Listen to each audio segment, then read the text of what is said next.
So, when you showed up to your first inspection, day one by yourself, were you nervous, or did you Yeah, feel like I'm ready to go? I felt like the biggest poser in the world. Yeah. Welcome to the On the Move with Matt podcast, where we sit down with local businesses and highlight what makes Winchester and the surrounding area so special. Whether you already live here, you're considering a move, or you just want to plan a visit, my goal is to help you discover everything this community has to offer.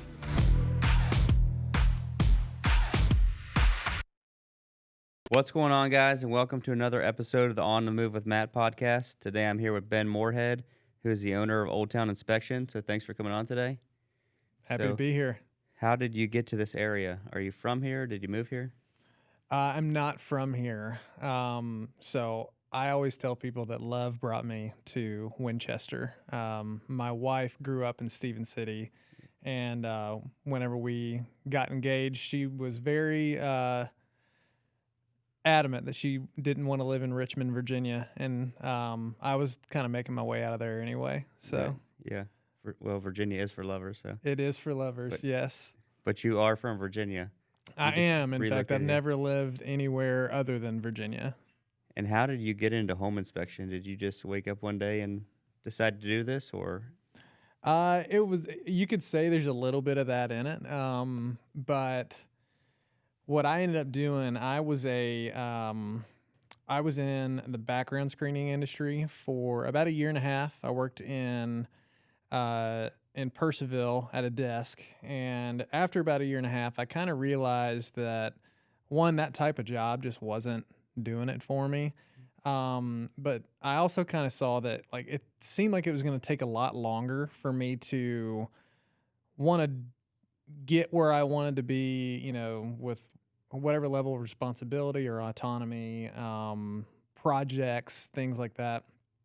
I saw what could have been like a 10-year time frame just to get to a place where I was like making the money I wanted to make and doing some stuff that I thought was interesting. And uh so I started looking into other opportunities. A friend of mine who was kind of a mentor while he was living here started to tell me, like, if you want to level up, you need to do more than just work hard. You need to train in some form or fashion. And in that situation, it was like maybe start learning organizational stuff or like project management type things. So I looked into like Six Sigma and this, that, and the other. And I did a little bit of training and started to realize that it's just not the path that I want to go down. And for most of my life, I would have these small little thoughts of like, oh man, it'd be really cool to own my own business doing this or own my own business doing that. And when I was in college, I actually guided fishing trips during the summertime.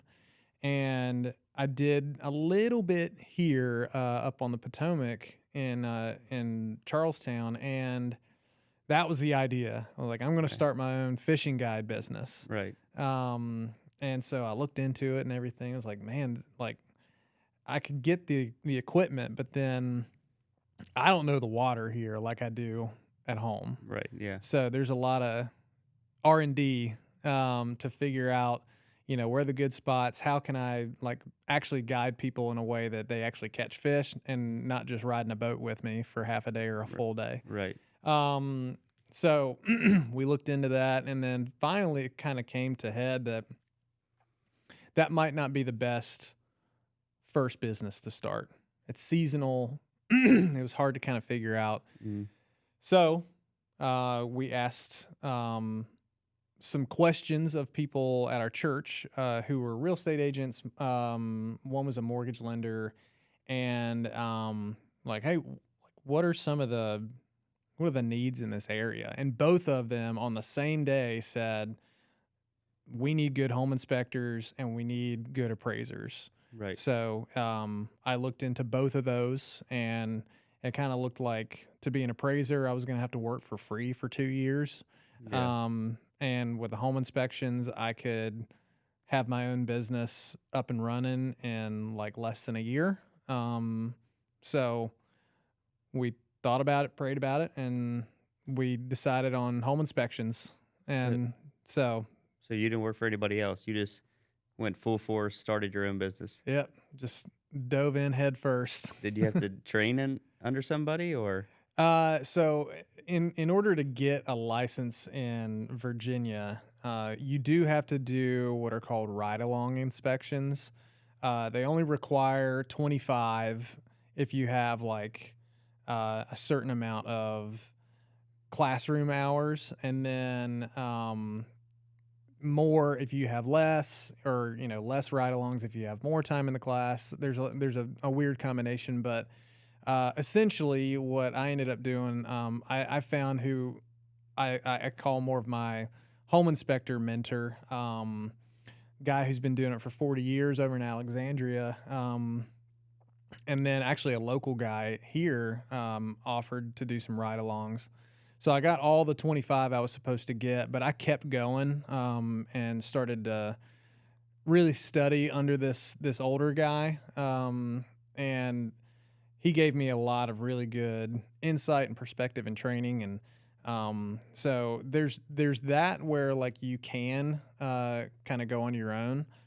If somebody's coming in new, a lot of times I'll tell them to go and work for another company, because then you get to go and do the work without trying to bring it in yourself. That was certainly the hardest thing for me, was to bring the business in and then be able to use the skill set all kind of at the same time new to me. Yeah.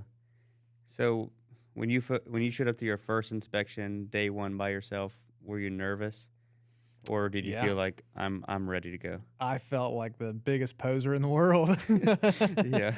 The funny thing is that my very first one was in view of the house that I lived in. It was we almost shared a backyard. Oh, wow. So I didn't have to drive far.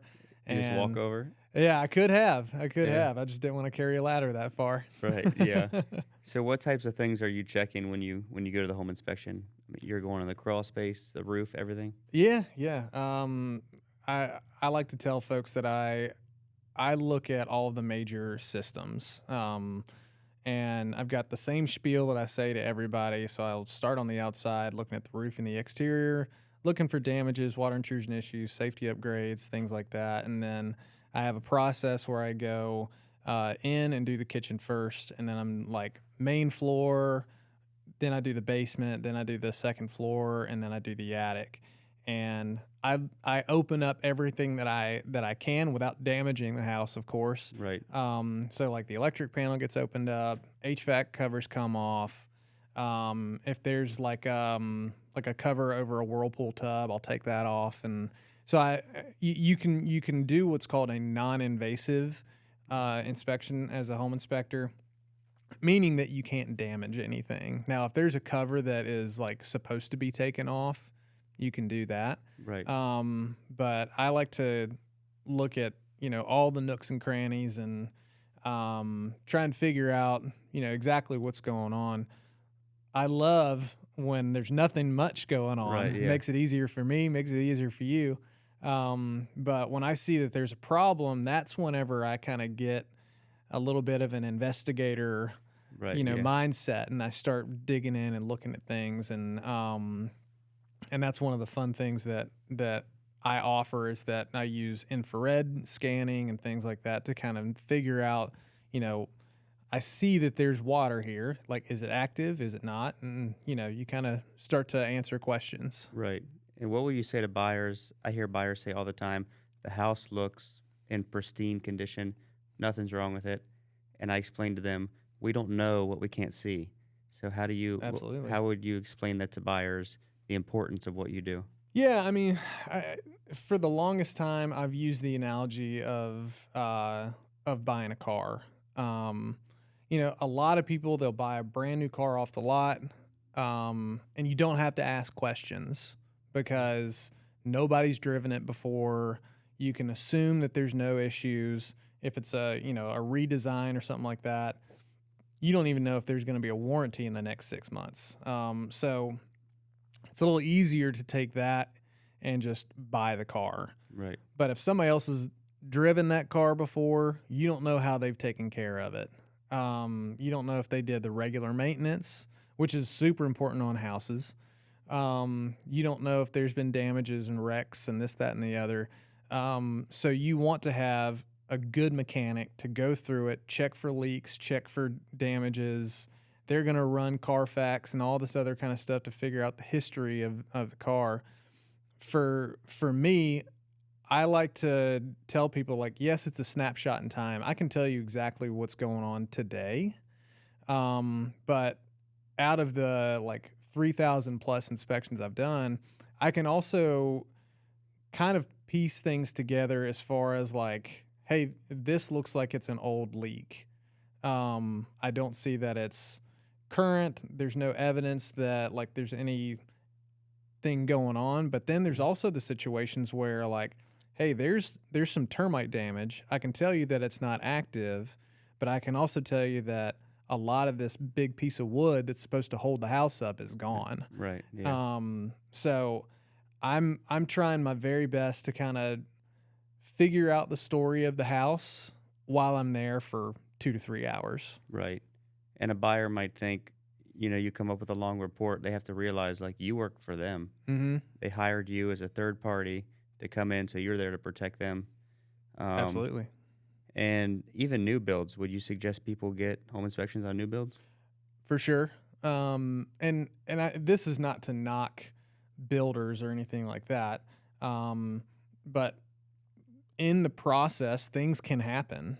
You can have good contractors. You can have really poor contractors. Some people know how to cut a piece of wood, but sometimes they don't know the right piece of wood to cut. Right. Yeah. Yeah. And so it's kind of a double check on the way that they do things. 'Cause if they're a builder worth their salt, they're going to fix something that's legitimately wrong with the house. Right. But there is a level of trust that you can have in a new house, just in the way that like it hasn't been affected by the wind, the rain, the people and damages, this, that, and the other. So Right. like you can expect it's going to be clean and look nice, this, that, and the other. But the foundation can still crack in the first Right. month. Right. You can still get stress cracks in the drywall within the first year. Nail pops are always happening. Right. So there is a point where like you also want to prepare yourself mentally for what could happen in the future. Right. And whenever I do inspections on new houses, that's a lot of what I tend to do is kind of create expectation more than just like, here's what's wrong with the house and why the builder didn't do a good job. And I think Right. that's what people want to know. They want to know, like, are they getting themselves into something that's not good? But also, like, I'm a homeowner, you're a homeowner. Like, we understand what it kind of takes to maintain a house. Right. But a lot of people that I work with, they've never owned a house. They've only rented. Right. Or they're moving out of mom and dad's house or something like that. Yeah. And so it's an opportunity to kind of educate, to give them some confidence. And have you ever showed up, done a report, and you're like, I can't find anything wrong with this house? I can't say that I found one with nothing wrong, because I also operate on a standard of like best practice versus like code compliance, because I'm actually legally not allowed to use code in order to like explain something in a report. Now it's good for me to know codes and things like that, but I can't say like, hey, that's a code violation. So like on almost every new house, I'm going to tell you that the downspouts are not extended far enough Right. away from the foundation. Yeah. In most houses, that's the case. And so like that one thing, we'll take it to like, Right. there's something wrong. There's a little drip of paint here. Yeah, which is right. Not correct. Yeah. But I mean, I have seen some houses that, when I'm done writing the report, I just think to myself, like, these are things that if I wasn't a home inspector, I wouldn't even think about. And like in my okay, I never say this to somebody. I never steer anybody to buy a house. Be like, there's nothing wrong with this house, and I'd buy it in a second, you know. Right, yeah. And Kind of then say it without saying it. yeah, yeah. Yeah. I mean, again, it's like I'm in my truck writing the report, and then it's like that's what I think, and then I'll just let them, Right. kind of come to that conclusion on their own because there's like 4 items on the report, and none of them matter. Right, yeah. And have you ever been injured doing a home inspection? Yeah. Yes, I have. I've gotten stitches twice because of a home inspection. The first one I just kind of scraped my leg across a nail in the attic, and that one was just a deeper cut than I thought it was. Right, yeah. And then I fell off of a roof 3 years ago. And that was an interesting situation because I was on the roof and it was almost clear. And then out of nowhere, this huge like wall of rain just came to the house. And I'm like, all right, like I'm just going to buckle up. And then it didn't stop for a long time. So I was kind of stuck up there. So finally I mustered up the confidence to try and just get down. And when I put my foot on the ladder, it slipped out from under me and I came tumbling down. And it wasn't but maybe 8 feet. But on the way down, I grabbed onto the gutter and I cut up my fingers, and I had 18 stitches on this finger and that finger. So, and I was like, this might be too graphic, but I was like looking at my tendons in my fingers. Yeah. So did you drive yourself to the hospital or call the ambulance? No, this was the funny thing about it was it's the most well-attended inspection I think I've ever had because it was me, and then the buyer, the seller, the buyer's uncle, buyer's agent, and seller's agent. Everybody was there. Oh, wow. So after I realized that like I've got, blood coming down my hands, I went in to kind of clean up and I started to kind of go into shock a little bit. I mean, my face was white. So finally I kind of started to realize like, well, if I'm going to black out here, I need to, get to the hospital. Yeah. And when you're in shock, you don't make like good decisions. You just make decisions. Right. And once somebody got me laid down and I kind of like evened out, I realized we didn't need to call the ambulance. And I also didn't realize you can wave them off once they get there. Oh, really? Yeah. Like, I don't want to pay for that. Exactly. So I very easily could have just like gotten in the passenger seat of my truck and somebody drive me to the hospital. Right. Cause like I was completely stable by the time we even like got on the main road. Okay. Did you have your new truck then? I had my Tundra. Okay. So I had the black one, but not the Yeah. Ram. I'm gonna say if you're still like gushing blood, you're like, well, maybe I will call the ambulance. Yeah, I'm not yeah, going yeah. in my truck. No, I mean, again, like they had kind of stopped the bleeding and like I was in good shape. Yeah. And you're good to go now? Relatively. Yeah. Yeah. This hand, I got like all my movement back, but like how you can make the full curl, I just can't like fully do it with that one. Oh, wow. But that's it. And Yeah. like, I count it as a huge blessing to be able to move my hands the way that I do. And, Yeah. I mean, and the crazy part, I was 6 weeks away from my second son being born. So, we went to the hand surgeon really soon after that. And, it was like the next day, 2 days later. And, he was like, yeah, I can do the surgery, but I can't guarantee that you'll have full functionality. And after that, you have to do healing and rehab for like 6 months and you're going to be in casts like this. And so I was like, I don't think I'm going to do that. So no, you didn't do surgery? No surgery. I Yeah, just, just let it be. Right. Yeah. Wow. That's wild. It was crazy. And I ended up having somebody help me on like a couple of inspections after that, and then I just kept working. Yeah. Wow. Have you had any like big challenges as an entrepreneur? Because you're not just a home Mm. inspector. I mean, you got to do QuickBooks, taxes, everything, right? Admin work. Yeah, yeah. Well, thanks to your dad, I've got the taxes taken care Okay. of.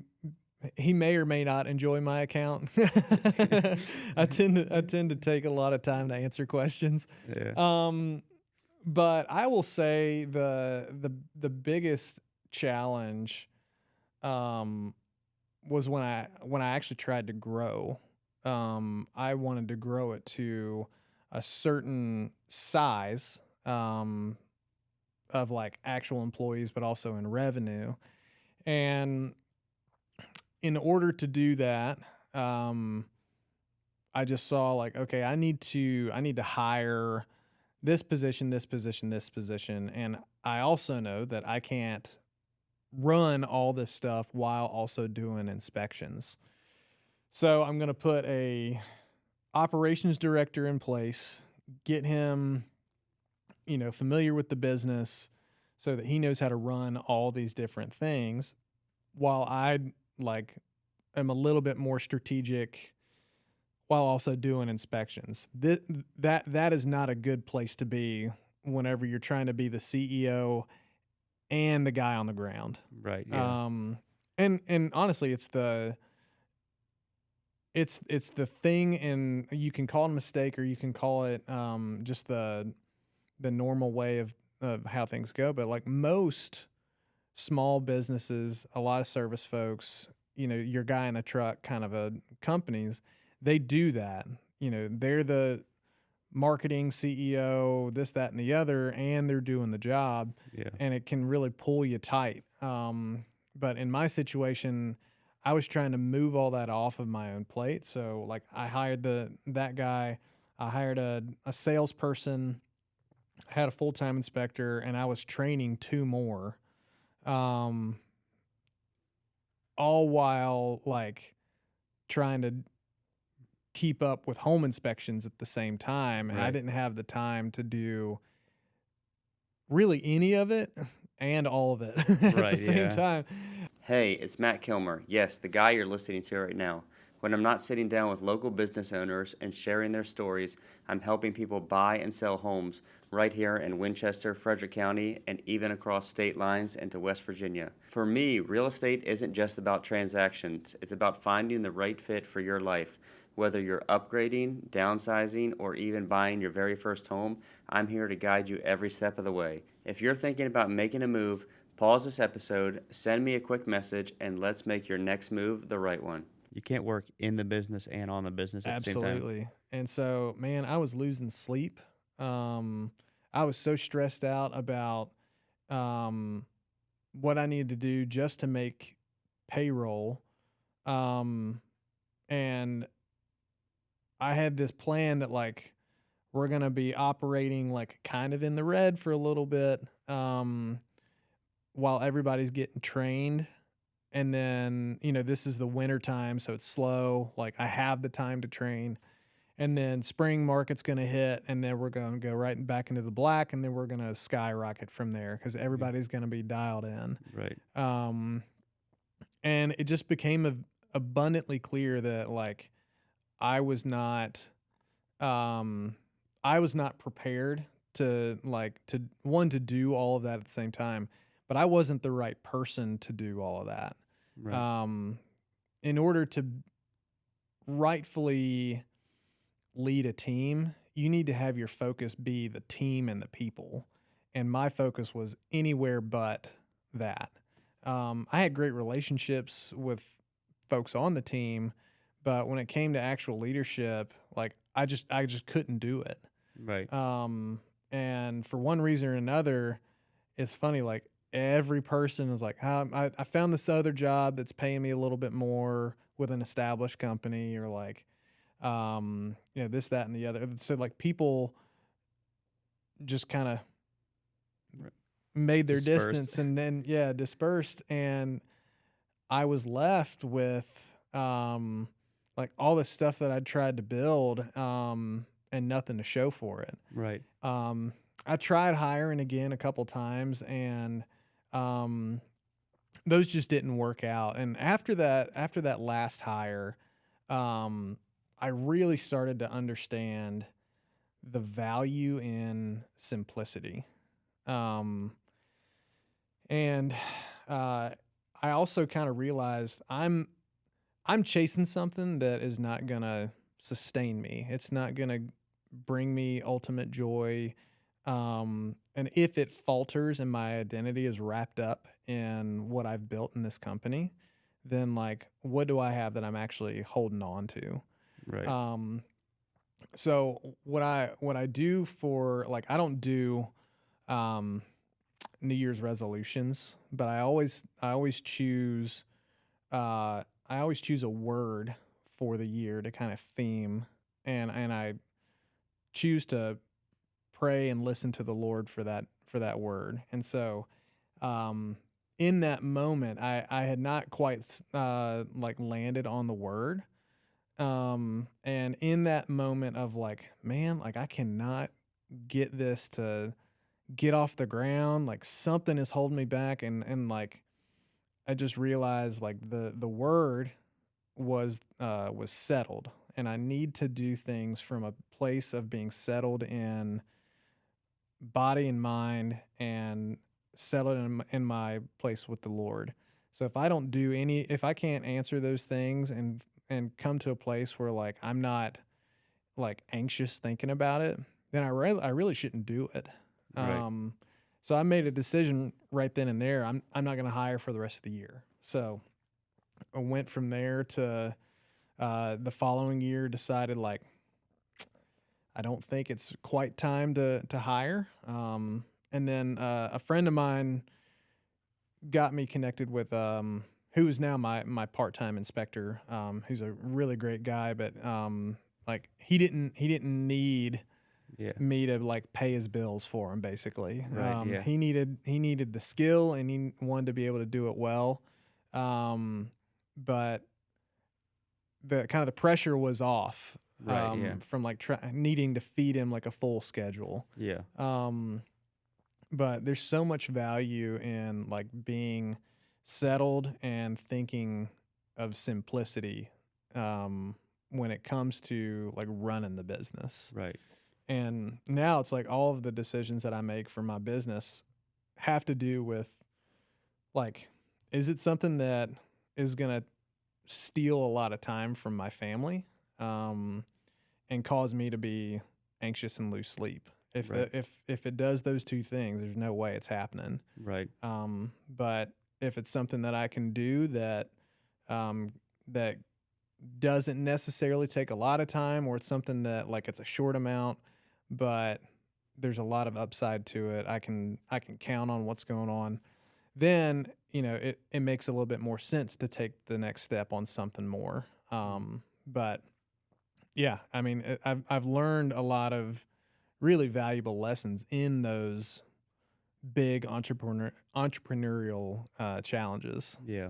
Which I think some of that stuff is necessary in order to learn and grow. It's Absolutely. not a failure. It's a lesson, like you said. Mm-hmm. And you guys are really involved in the community, and you have your logo and all that stuff. How do Mhm. you think that has helped you grow? Because you guys are, I mean, you're booking out what, a week and a half, 2 weeks Yeah. usually. Yeah. I think the only way that it's helped is that it's kind of a testament of putting the time in. I mean, how long have you been doing real estate? 7 years coming up here soon, September. Yeah. So I'm on 8 Yeah. doing home inspections. Yeah. And we actually met before I was a realtor Yeah. when you did my inspection. So Yes, exactly. feels like yesterday. Yeah, I remember it too. I think a lot of it has to do with consistency and just being present and doing an excellent job, making sure that people are taken care of, Right. and not ruffling feathers when it's not needed. Right. Yeah. So I would say even up to maybe the last 2 years,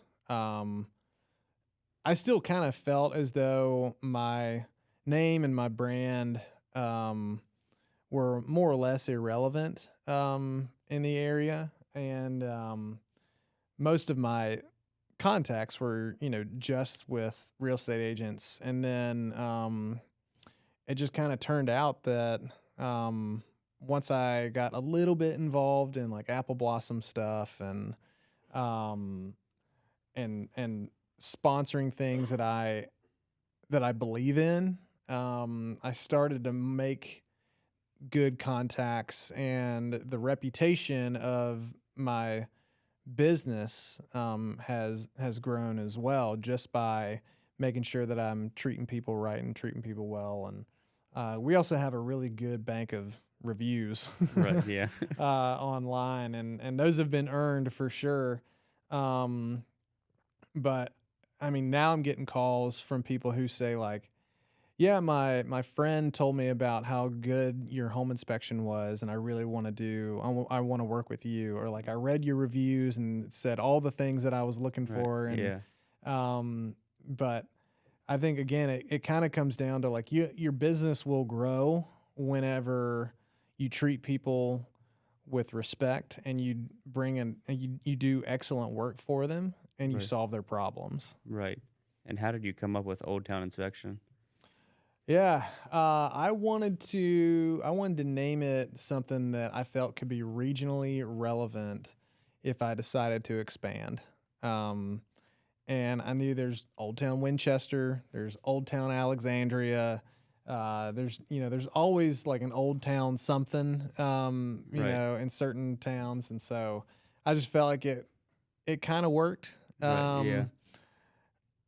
Sometimes I wish I wouldn't have put the E on the end of town, because people ask about it all the Right. time, Yeah. and I have to clarify it all the time. But then they remember you. Exactly. They're like, Yeah. oh yeah, the guy with the E on the end. Exactly. Yeah.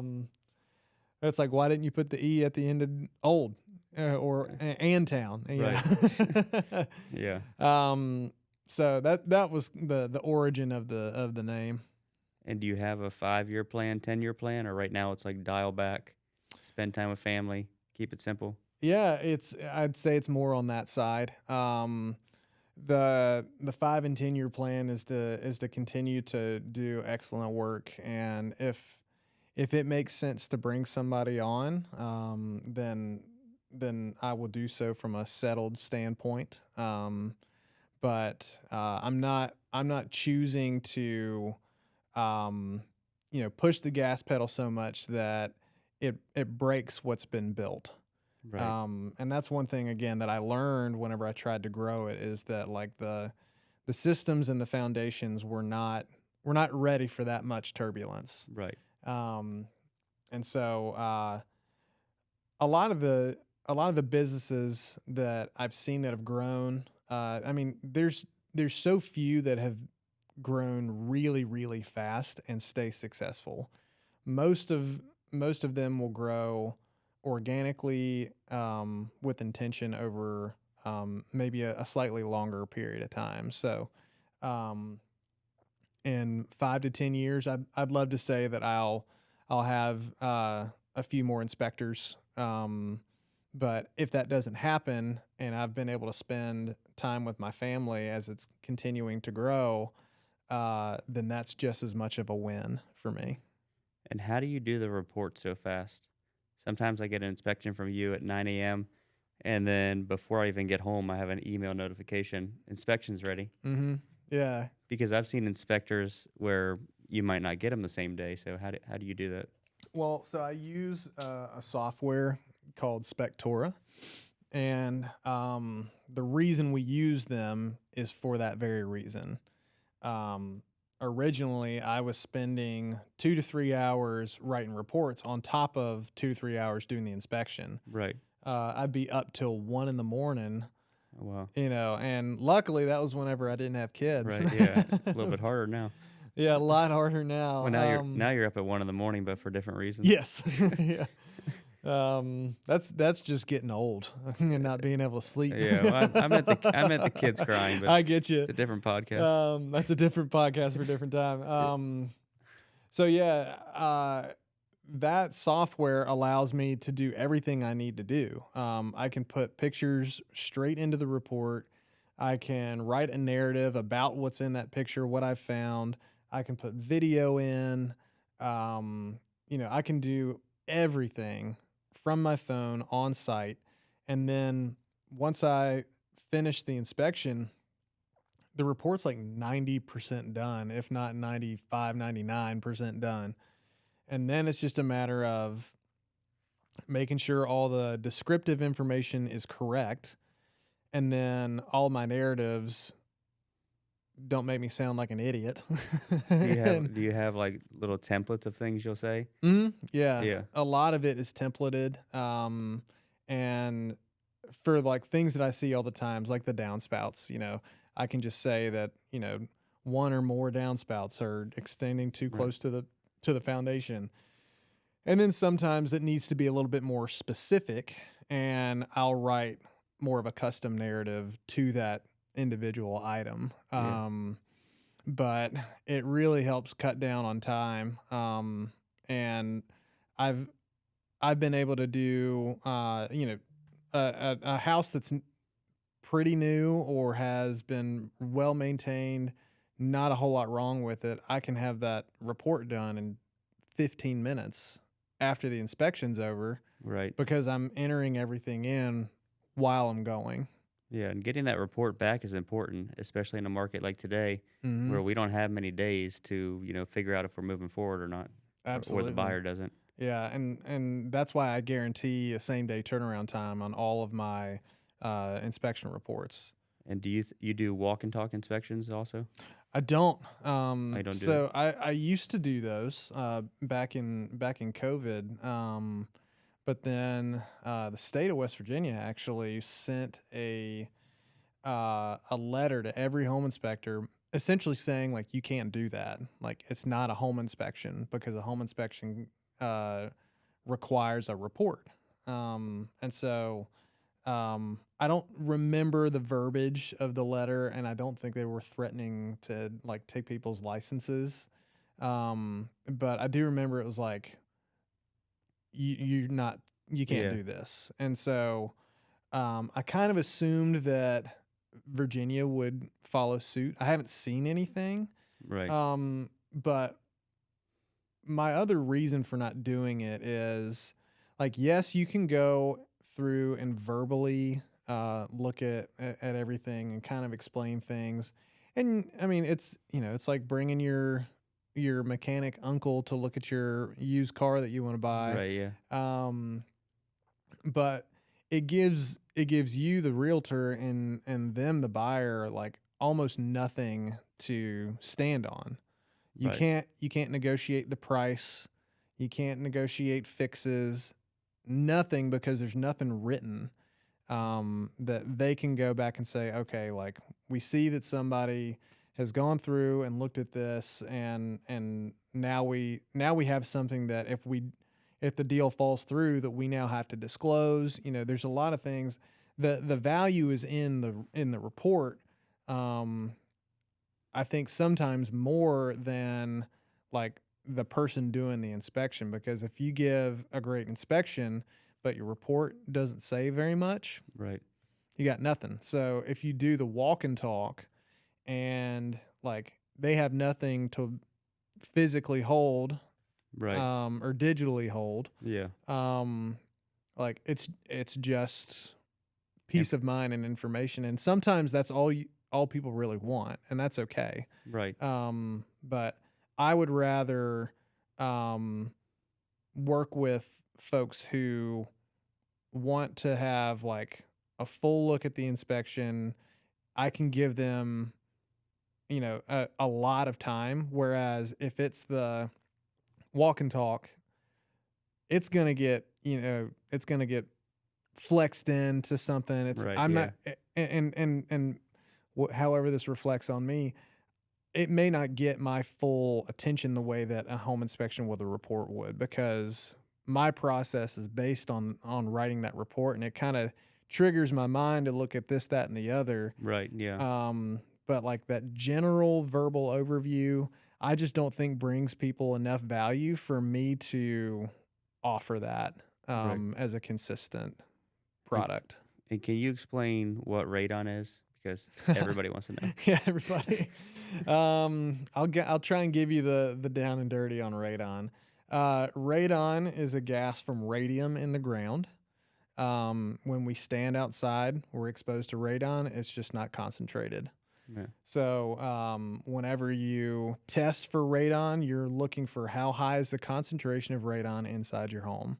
If it's above a certain level, 4.0 from the EPA, then a mitigation system is highly encouraged. I don't even know if it's required. Yeah. And that might be a question that you could answer a little bit easier because I don't know from the standard of the deal, but basically it's the second leading cause for lung cancer in America, and we here in the valley are in one of if not the highest level of radon in the country. Now there's a couple more zones that are in that same level, but we're in one of those high zones. Okay.